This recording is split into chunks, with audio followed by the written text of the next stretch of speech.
Hello everyone, আজকে চলে আসলাম আমার বিয়ের ভ্লগের পার্ট 2 নিয়ে। লাস্ট ভ্লগে দেখেছেন অলরেডি যে আমি ভেন্যুতে চলে এসেছি, আমি আর এসকে অ্যান্ড অর্ষা, আর আমাদের সাথে বাবাও এসেছিল। আর তখনও ভেন্যুটা ফাঁকা ফাঁকাই ছিল, সো আরামসে আমরা ফটোশ্যুট ভিডিওস এগুলো করে নিচ্ছিলাম। আর অ্যাজ আমি বলেছিলাম যে আমার সাজটা একটু আর্লি শুরু করতে বলেছিলাম, তো যদিও ওরা হাতে সময় রেখেই টাইমটা বলে, ওরা বলেছিল যে 12টা থেকে 12:30টার মতন বাজবে, বাট আমার তার আগেই শেষ হয়ে গিয়েছিল। সো এর জন্য আসলে আমার ভেন্যুতে আসতে একদম লেট হয়নি। অনেক সময় হয় না যে ভেন্যুতে সবাই চলে আসে বাট বউ দেরি করে আসে, তো আমি এটারই ভয় পাচ্ছিলাম যেন এই জিনিসটা না হয় আমার সাথে। সো ফর্চুনেটলি আমি খুব তাড়াতাড়ি চলে আসতে পেরেছিলাম, আর আসার সাথে সাথে আমাদের যে ফটোশ্যুট ভিডিও এগুলো হচ্ছিল। আর এসকে খুবই ব্যস্ত ছিল ওই দিনও, কারণ খুলনা থেকে যে বরযাত্রী আসবে তারা তো ভোরবেলায় রওনা হয়েছিল। খুলনা থেকে যেহেতু বেশি আসতে টাইম লাগে না, ওরা 11টার মধ্যেই পৌঁছে গিয়েছিল ঢাকায়। তো তারপরে তারা একটা গেস্ট হাউসের মতন ওখানে উঠেছিল। ওখানে সবাই রেডি টেডি হয়ে তারপরে এখন ভেন্যুতে চলে আসবে।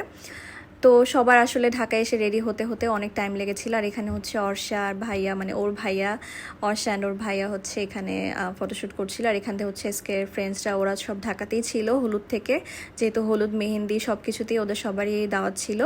বাট কিছু কিছু মানুষ ছিল যারা খুলনাতে চলে গিয়েছিল, যেমন আমার শাশুড়ি খুলনা যেতেই হয়েছিল, কারণ সে সাথে করে বরযাত্রীদের বুঝিয়ে নিয়ে আসবে।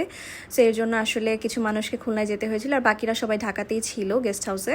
তো এই যে আমার কাজিনদেরকেও কিন্তু অনেক সুন্দর লাগছিল। আর অলরেডি দেখলাম যে মানুষজন চলে এসেছে। পরে আমি আর পারছিলাম না, পরে বললাম যে না, এখন আমি স্টেজে যাব, বসে বসে যা ছবি তোলার তুলবো, কারণ আমি অনেক উঁচু একটা হিল পরেছিলাম, আর সাথে করে এত এত ভারী একটা লেহেঙ্গা। আর এরপরে বাবা আম্মুকে নিয়ে, আম্মু আসার পর আমি বাবার আম্মুকে নিয়ে এন্ট্রি নিয়ে নিলাম, আমার ড্রিমি এন্ট্রি। এটার ভিডিওটা আমি আলাদা করে আমার পেজে আপলোড করে দিব। আর এই যে এখানে বাবা আম্মু আমাকে যখন স্টেজ পর্যন্ত আগিয়ে দিল, তারপরে আমি একা একাই স্টেজে উঠে গিয়েছিলাম। ফার্স্টে আমার এন্ট্রিটা ছিল, তারপরে হবে এসকের এন্ট্রি। আর এখানে গ্লাস ওয়াক এন্ট্রি হওয়াতে অনেকটা স্লিপারি ছিল, বাট তারপরে আমি কোনো মতে সামলে নিয়েছিলাম আর কি। আর যেহেতু শুক্রবার আমার বিয়েটা ছিল দুপুরে, সো জুমার নামাজের পরপরই সবাই চলে এসেছিল। মোটামুটি আমাদের হলটা কিন্তু ভর্তি ভর্তি লাগছে, যেহেতু হলটা অনেকটা বড়, তাই আসলে গেস্টরা ছড়িয়ে ছিটিয়ে ছিল বলে খুব কম মানুষজন মনে হচ্ছে।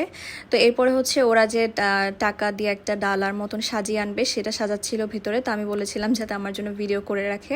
আর এখানে এসকের এন্ট্রির জন্য সমস্ত তার শালিকারা ওয়েট করছিল। এগুলো কিন্তু সব আমার কাজিনরা, মানে আমাদের ফ্যামিলিতে ভাই নেই বললেই চলে, মাত্র 2জন ভাই, আর সবাই কিন্তু মেয়ে। আমার প্রত্যেকটা চাচার 2টা করে মেয়ে। সো বুঝতেই পারছেন অনেকগুলো মেয়ে, আর এদের পাল্লায় পড়ে আমার হাজব্যান্ডের কী অবস্থা হলো সেটাও আমি আরেকটা আলাদা ভিডিও আপলোড করব।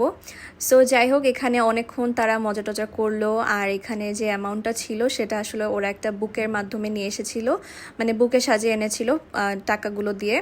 তো সেটাতে আসলে আর ছিল না বলে ও পরে সেই টাকাগুলো হ্যান্ড ওভার করে দেয়, বাকি টাকাগুলো। বাট বুকেটা এত সুন্দর হয়েছিল কি বলবো। সো ওটার জন্যই আসলে ওখানে একটু, মানে সবগুলো টাকা দিলে আসলে ওখানে হচ্ছিল না, সো ও আলাদা করে পরে দিয়ে দেয় জিনিসটা। আর এখানে যে ওরা এখানে জুস, তারপরে মিষ্টি, পানি এসব নিয়ে আর কি রেডি ছিল। এই তো এরপরে এসকে এন্ট্রি নেওয়ার পরেই আমরা একসাথে স্টেজে বসে ফ্যামিলি যে পিকচার্সগুলো সেগুলো তুলে ফেললাম। আর অনেকেই আমার ড্রেস, তারপরে আমার জুয়েলারিজ এগুলো নিয়ে আস করছিলেন। আমার জুয়েলারি সবই ছিল গোল্ডের, আর আমার আউটফিটটা নেওয়া হয়েছিল নিবিড় ফ্যাশন থেকে, আর এসকেটটা নেওয়া হয়েছিল আজরান থেকে, মানে আনজারা যে ছেলেদের কালেকশনটা হয়েছিল সেখান থেকে। আর এই যে আমাদের হেড টেবিলটা, এখানে বড় একটা খাসি ছিল, আরও অনেক কিছু ছিল, সেগুলো আমি পরের ভ্লগে আপনাদেরকে ডিটেলসে বলবো। তো এটাই ছিল আমার আজকের মতন ভ্লগ। এরপরে থাকবে আমার বিদায়ের পালা। সো সেটা দেখার জন্য wait for my next vlog. Till then take care everyone, tata.